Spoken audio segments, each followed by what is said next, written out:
Okay, so again, now that I'm using them as scrappy, I'm going to let, the ends of the binding on, because none of that matters in this fabric twine that we're going to make. So I put mine with the ends together and then kind of fold it in half again. Okay, fold it this way and then in half again, so I'm going to be cutting both ends at the same time. And what I'm doing is just doing a slight slit in here so that when I open it back up, I have a length of fabric with a hole in there and a hole in there. Now I'm going to do that with a number of these. You can do it with a variety of colors, or you can just do a carpet or a twine in the same color scheme. It's really up to you. Mine's going to be very scrappy, so I'm really just using a bunch of different kinds of colors and combining them into fabric twine. Doesn't matter which side you put together. You're simply, at this point in time, doing these just to cut a slit into the end so that we can get them put together. After you have a pile of fabric strips that you have made the little slits in, I'm going to show you how we can go ahead and take and combine these and to make much longer strips of fabric to work with. You actually want to lay it right sides down, and this top piece, if you just kind of fold it over into thirds, you're going to pull that or push it through, however you want to do it, the slit in the bottom fabric. Pull it through, and then this top fabric will go through the slit in the other side of itself, and you'll pull that tight. So if you flip it and see, you're pulling so that you have both sides of the two different pieces of fabric, right sides on the same, like right now they're both right sides up. And again, you can be as particular as you want about this. If you want to try to get it to lay like really nice, that's fine. If you're not as concerned if some of the back is showing, that's also fine. And we're just going to keep combining fabrics this way, like one to the next, to the next, to the next, to get long stretches of these strips to start. Okay, we're going to keep combining these to get them into long strips. Put your right side down on top of it. Bend this into thirds. Pull it through your slit. Pull it through far enough so that you can take this same third that you started with, put it through the other end of the fabric that you're working with, and pull it until you get a tight knot. And you'll see they're combining like this, and you make long strips like this, and you're going to need 2 long strips to start making your fabric twine.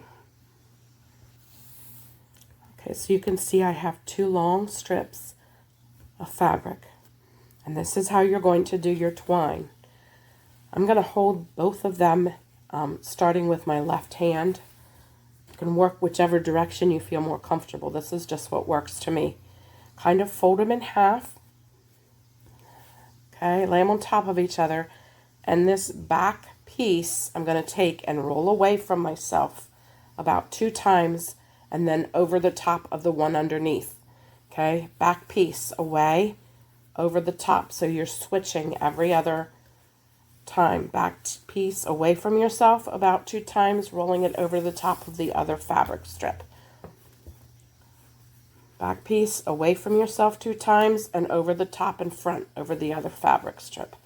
And we're just going to keep doing this over and over again until we have a long strip of fabric twine, which can really be used as rope, just for a huge variety of different things you can make out of it. Then it's actually very strong just having these 2 strips.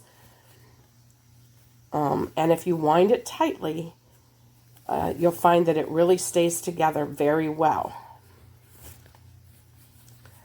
Now, when you are actually doing this, you can put a knot in the end before you start. I did not do that because I'm going to use this to make to make the start of a scrappy rug. And if you have a knot in here, it gets too bulky when you have to add a couple of fabric strips together. So I'm not doing the knot at this point in time. You could certainly pin it together if that makes it easier for you. Some of it will come apart at the very end, and we may have to twist that when we're switching to start to combine twines together. But for now, we're just going to keep working at it to get it longer and longer. Twist it, roll it away from myself, and then over the top. Twist it away from myself, and then over the top towards myself. Away from myself, and then over the top towards myself. Every other time, switching the fabric that you're twisting away and then bringing over the top. Do this until you have a decent amount of length. You know, you might want to have at least a foot of the twine to be able to start to put together a carpet. You're going to need obviously a lot more than that. It actually takes a lot of this twine string to be able to do a carpet, but this is a good start for us. And I'm going to go ahead and make 3 separate pieces of this fabric twine to be able to use to start putting together a carpet that is really indestructible.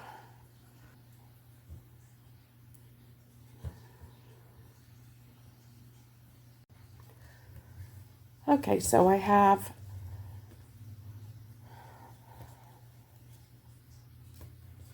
three of these fabric twines. I've just stuck straight pins in them to kind of help hold them together. You can use safety pins, little clips. You can stitch them together with a knot if you want or something like that to hold them together. I just used straight pins quickly just to hold them together long enough for me to start to do the twisting. And as you can see, they sometimes come a little bit apart, but what I'm looking to do here is begin to braid them into a circle. Now I'm working on a rug currently, and I'll show you how that's turning out for me in a bit. You can actually use this braiding method to make things like coasters. You just are limited pretty much by your own creativity or what you can find out or get help from others with. So I'm going to be holding all 3 of these fabric twines together. And I'm literally going to just start braiding exactly like you would braid somebody's hair. Okay, outside's in. I'm going to hold this so it stays together. Lay it flat and just braid. Okay, I want it to be fairly tight, but not too tight that I can't, because I'm going to have to pull fabric through this braid. And you'll see what I mean in just a minute. So I'm going to braid, not too many, probably about 5 times to get it started here. And what I'm going to do when I get to the point where I can turn it into a circle, I'm going to do that. I'm going to just stuff these ends kind of in the middle of the circle. Then what I want to do, this is what I have as far as my braiding goes. What I want to do is switch to catching this rolled part into my braid. So instead of just doing this, what I'll be doing is taking this inside one and pulling it up through an outside rung, if you want to call it that, one of the outside twines of the braid. It's a little bit more difficult to show at the beginning because it's a little harder to get started. You might have to experiment with it a little bit. But that's the entire concept of this, is just to keep going round and round like that, pulling it tighter as you go. Okay, so I pulled that one over top. Now it's the outside that comes in over the top. And this one on the inside can come up through one of the twines on the inside of this, on the outside of the round part. Now again, this beginning part is difficult, kind of hard to get started and kind of hard to show how to start. But essentially that's what you're doing, is you're just gonna braid a little bit, tuck these in, and then start to work the outside braiding by picking up some of these braids that were already in your start to the round circle. I'm going to grab the rug that I'm working on and show you with that. I think it'll be a lot easier to see. Okay, now this is a carpet that I have been working at for some time. And don't think that this is like a super quick project, because it isn't. I feel like whenever you work with scrappy stuff, it kind of takes longer to get anywhere. So kind of try to hold this up so that the part that's already done is up towards my body here. And what I'm going to do with this braiding part is exactly how you would braid hair. The outside comes over one, and then the inside comes over one and becomes the middle one. And you're just repeating that process over and over. The difference is that after you bring this outside one into the middle, you're going to bring it up through the outside of one of these loops, twine loops on the circle that you're working with.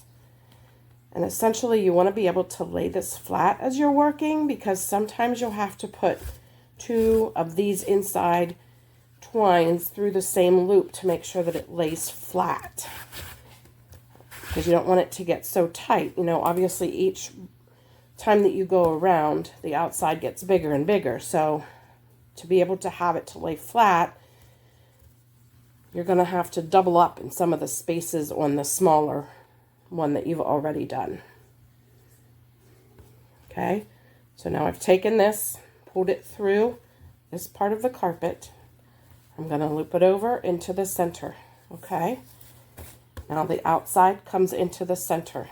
Now this one that's laying on the inside, I'm going to pull up through one of these twine loops on the already completed part of the rug.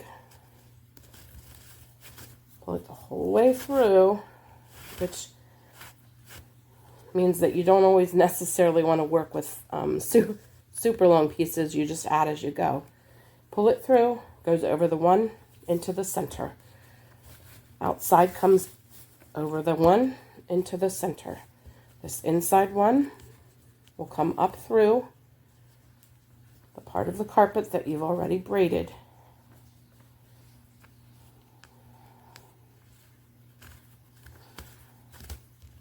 All the way through.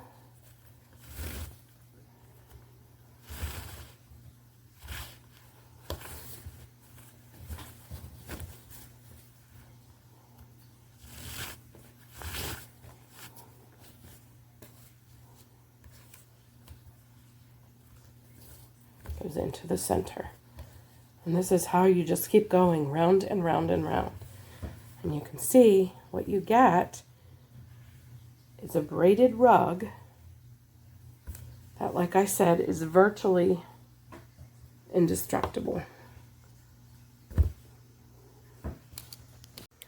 Okay, so I'm kind of trying to give you a shot of the rug a little bit. Here's the part that I'm working at, right down here at the bottom of the video, okay? But you could see it just braids itself. As you go round and round and round, it braids itself into the